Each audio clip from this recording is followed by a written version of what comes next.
Hello, this is Sprocket314 and today we're going to look at preparing for a Vault Tour. Actually, this one is specifically to prepare for the Vault Tour in Birmingham. And as you know, this is in the UK Games Expo. And basically, it is an sealed Age of Ascension sealed tournament. So that's why preparing for this Vault Tour is a bit different than for the rest, because we're gonna have decks of cards with lots of cards that we don't know. So in order to manage all of this uncertainty, I'm gonna provide you a few tips that some advice that I'm gonna do myself. I will be there, so I hope to meet you all. Feel free to approach me, say hi. We probably can even do some interviews. You can have a look at how are you doing at the tournament. I'll get some impressions. I would like to meet a lot of people. And so without further ado, I have here a list of things that I've been in contact with the organizers for organized play. I've been in contact with Alex Watkins. I've been in contact with Alec Thorne, and also with Tommy Roberts. So hello from here, and they have answered some of my questions, well, most all of my questions, and I wanted to share some of the details with you. So for example, I wanted to know if there is an age limit. My son is 8 years old, but he's played already in 2 tournaments and he's been very successful. He's already been placing 3rd in 2 tournaments. So he's pretty good. So I was asking if it's possible for him to attend the Vault Tour. So the official answer is, as long as the person is, regardless of age, is able to play the full tournament diligently, like you're not gonna take forever doing your turn, dragging down the game, that everybody's gonna have a good time, and it's gonna be a competitive match, there is no age limit. So as long as you have a son or daughter or someone young in your family that wants to attend, and you have played with them and they are like a regular opponent, they can then join. I think this is fantastic, and thank you very much to Asmodee and Fantasy Flight Games for allowing this to happen. I think this is great. Thank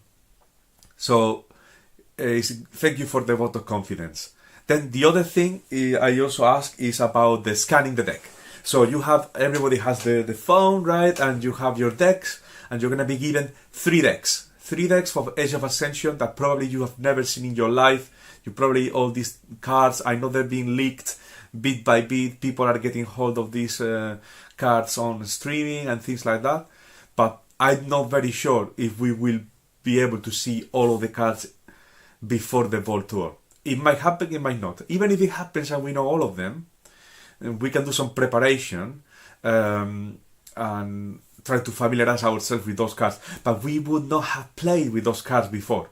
We might not know the combos, and how to best extract the juice out of that deck.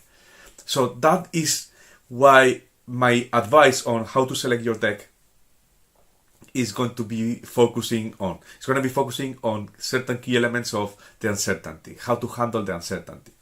So we are not allowed to scan the decks during the tournament. So basically, you will be given 3 decks already out of the box, but still sealed and completely unscanned. There will be a piece of paper with the 3 names, and then you will have 10 minutes to go through. It's not that much, it's not a long time, okay? So 10 minutes to unwrap them and go through the deck list, go through each one of the cards, and then select which one of the 3 you're going to be playing with. And you have to go back to give your piece of paper and say, this is the one I'm playing. So this is quite important, because I was already planning to scan my own decks using my own analyzer for the rushing score. And I've already coded everything. I just need to know the list of cards, and then I will assign the values to each one of the cards. However, even if this is ready and becomes available, I will not be able to scan the QR code. I will not be able to activate it in the API. I will not be able to find it with my algorithm. So, and the same thing for burger tokens, the same thing for ADHD and SAS. nobody will be able to use these analyzers. So you have to go through all the deck, all the cards, and understand what do they do. So now we have 10 minutes to go through, like 36 times 3 is like 108 cards or something like that. So we have to go through over 100 cards, understand what do they do in 10 minutes. Okay, so that's pretty tough. So where do we go? Where are we going to? Before we go into detail, because I have a whole list of things. Filming. So one of the rules that I was asking is I want to film. I want to take some interviews and do this kind of thing. And in order to do this, the organizers, they said they had no problem at all with this, but I have to ask permission to the UK Games Expo. So I've been contacted. I contacted the UK Games Expo, and they told me I need to request a press pass. However, this is where you come into play, because to request a press pass, I need to have a significant number of subscribers. And at the moment I have 54, and thank you so much for subscribing. This is the first time I ever do a drive to pump up my number of subscribers. It's not a vanity thing. It's in order to secure this press pass so I can film and do interesting content that will be shared very soon, so that people can, people that are not able to attend the event can have a look at what happens at one of these events, or people that were there in the event, they want to see themselves over there, or they got interviewed, they want to, they're interested in these things. So please, I'm begging you, go to my YouTube channel, click on subscribe, please. I'm not so bothered about. They also look at the number of likes. You can like, you can not like. That's no problem. But at least if you can please click on subscribe, that would be great for me. So I can get the press pass from UK Games Expo, and then I can, generate more content for you guys to watch. So that's thank you so much. I thank you in advance. Let's see how the numbers go. Just to give you an indication of the goal, they are talking about 200 subscribers, so I have 54, and it's a long way to go. But I think, some of my videos get 400 views. So, or even the most popular one got 1,300 views. So if you just click one button, and you're helping me a lot, and then you will get more content, more interesting content that you might be willing to watch. So, and no extra cost. It's always for free, right? So, please go there. Let's see if we can get to 200. I will be closely monitoring the count. So, back to the content. So, how do we decide? How do we decide between the three decks? So, in my opinion, there are two types of decks. There are the control deck, and then there is the rush quick deck. So it's lots of control, sort of slow, and very quick, very fast, very quick amber generating, and go through your deck really quickly and cyclone. So those are the two type of deck, and I love both decks. And I have my top epic control deck, Igor. You saw it on episode 12, and I love my first tournament deck, Warlord, which you also saw in that same episode, which is really good about cycling, and it has some control in there as well. I really like control, but it has to be quick. So you have to make the decision when you get the three decks, which one you're gonna pick, and you have to look if it's gonna be pure control or if it's gonna be really quick, rushing deck. If you have something in between in the spectrum, you don't want that, because you have a bit of everything, and then it won't have the edge. So you have to go quick or slow, but a lot of control. Okay, so you have to identify, is this deck a quick one, a slow one, or is it in the middle? So if it's in the middle, we don't want it. We want one of the two or the other. So now, how do we decide which one is control, which one is quick? So I'm going to tell you which one is quick, okay? Which one is quick? Direct amber. Count all the three decks, how much direct amber you're gonna get, the bonus amber, the little pip of amber in the corner. How many of those do you have? You have 9. You have less than 9. That's low. You want to have 15, 17, 20. If you're hitting these numbers, 17 plus, this is very good for rushing. Lots of amber, this is really good, direct amber. You don't have that many. That's okay, because you might have other things. For example, do you have amber control? Do you have something like bait and switch? Do you have something that allows you to slow down your opponent because you're stealing from them? I'm not going to talk about houses, okay? I'm not going to say shadows, you must have shadows, so you just pick the 3 decks and whatever has shadows, just pick that one. That would be crazy, right? Just look at amber control. Do you have, for example, in logos, they have interdimensional graft and they also have effervescent principles. So they have 2 cards that have amber control, right? One steals a lot, and the other one lowers the amount of amber, no? So that's just in logos. So look at the new cards. Do I have some amber control? That's very, very important because this is going to be key. And also, do you have any card like Murmuk, like Grabber Jammer that makes the keys more expensive to your opponent? If you have this kind of card, that's in a tournament, this is very, very, very important. So that would be really good. Now, about key cheating, right? Key charge, abduction key, all this kind of thing about key cheating. Look at Key of Darkness, right? From Shadows. I have one, I've never used it in my life. It's not so important in a tournament where you don't know your deck, which is sealed, just the first time you see it, how difficult it is to pull off the combo.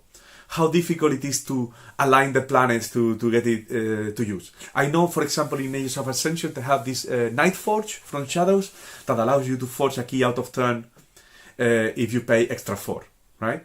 So that's cool, but is it gonna make you win? Maybe. You know, in a tournament where you have never played your deck, you don't even know the cards. I don't think so. So I would forget about this key cheating. It's great, nice to have, not indispensable for choosing the deck. Next one. So next one is about if you have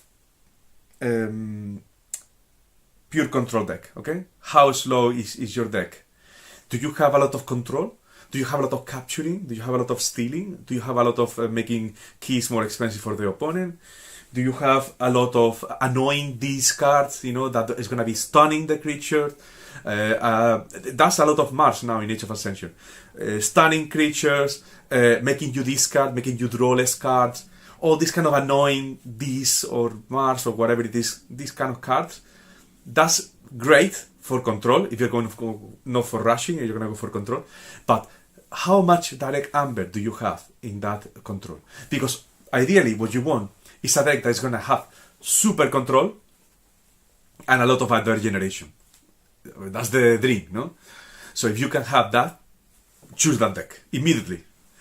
Now, this might not happen, right? So control decks usually is more like a specialist thing. You need to have skill to know where to play the cards. You need to know, for rushing is really quick, right? So you just basically just follow the algorithm, you just play, you can always deviate, but basically just play cards, and just by cycling through the deck, you're gonna hit all that direct amber, and it's really easy to play and really easy to win, right? So you don't have to know all the cards in advance, you don't know to know the combos, when is the right timing for this card, shall I keep it in my hand? You know, shall I? And that's another thing that I have in my list, hand cloggers, you know, cards that will be lingering in your hand. Bait and switch is fantastic, but it was sometimes you have it in your card for a long time. This is like having a chain, constant chain, you know, because if you're not gonna be using it at the right time, just stick in your card in your hand, and you're waiting. You're getting one less card every go, you know. So you need to see it's a balance. So this kind of cards, Coward's End, you know, board wipes. How long do you want to keep them in your hand? So they are very powerful, and they have their use, and they can make you win the game. But you need to be very careful. So cards that make you gain chains, like Coward's End, right, or like Phosphorus Stars. In Age of Ascension, I don't know how many cards make you get chains. I know there is one from this that makes the opponent get chains. That's fine. How many of these cards are you getting in your deck? Because this is going to drag you down. So I would say avoid, if possible, ones that give you chains, try to avoid. Now, yes, so that's pretty much it, to be honest. So we have 10 minutes, 100 plus cards to go through. How many direct amber? How slow, if it's control deck, how many direct amber again? How many hand cloggers? How many forceful chains? Well, it's not forceful chains, but how many cards will give you chains? How many cards you have that make keys expensive? How many cards that look like a fantastic combo? This is something new. So if you have this kind of, you can see a combo in your hand, okay, in your deck. That I can combine this, Sanctum capturing thing with this other one. I can do this combo. Combos are great, but they might not happen. You have the perfect combo in your hand, and somebody plays Toxin. They make mind barbed wire. They just basically they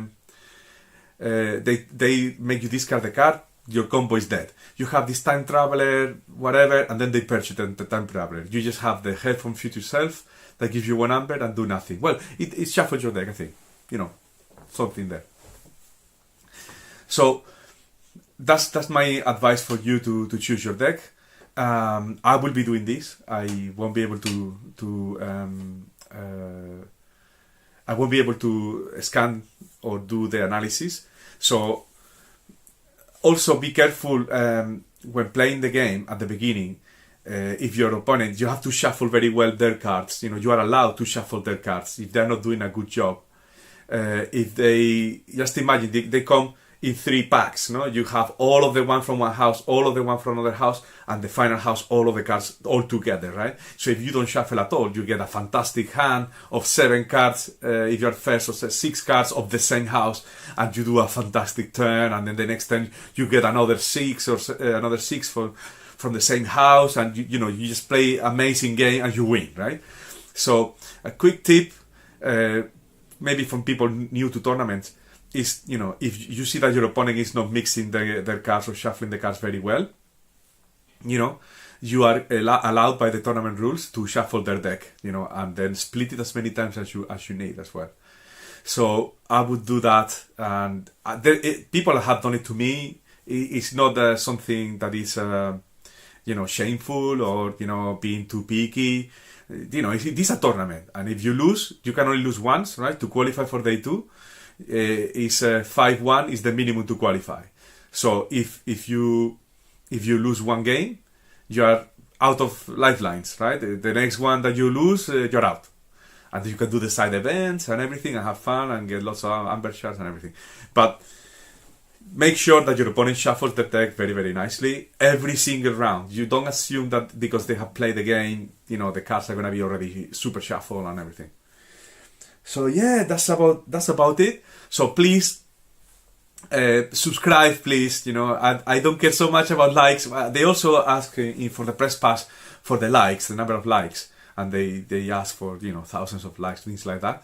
So please, if you can subscribe, that would really help me to get the press pass. I already paid for my tickets. I'm not gonna get a free pass. I already paid for my ticket, so it's just simply to have an ID, something that allows me to film.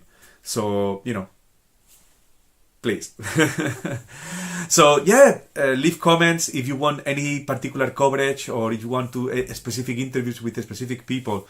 Just leave it in the comments, and then I will contact them and I'll try to make it fun and interesting. So, okay, that's it all from me. Thank you very much, and I hope you enjoy the Vault Tour. I will be doing more videos on preparing for the Vault Tour, and on Age of Ascension as well. I've been going through the cards that are leaked, and I just want to have a better understanding on the cards. But it looks like it's going to be so exciting. I just cannot wait. I don't care if I don't win. I just want to get my metal keys and my playmat. That's the thing. I have lots of amber shards from lots of decks I have, but just for entering you get 30. So I just almost there. I can smell the brand new smell from the playmat. So yes, I'm very excited. I just really want to have fun playing with these new decks from the new expansion, and I hope to see you there. Bye!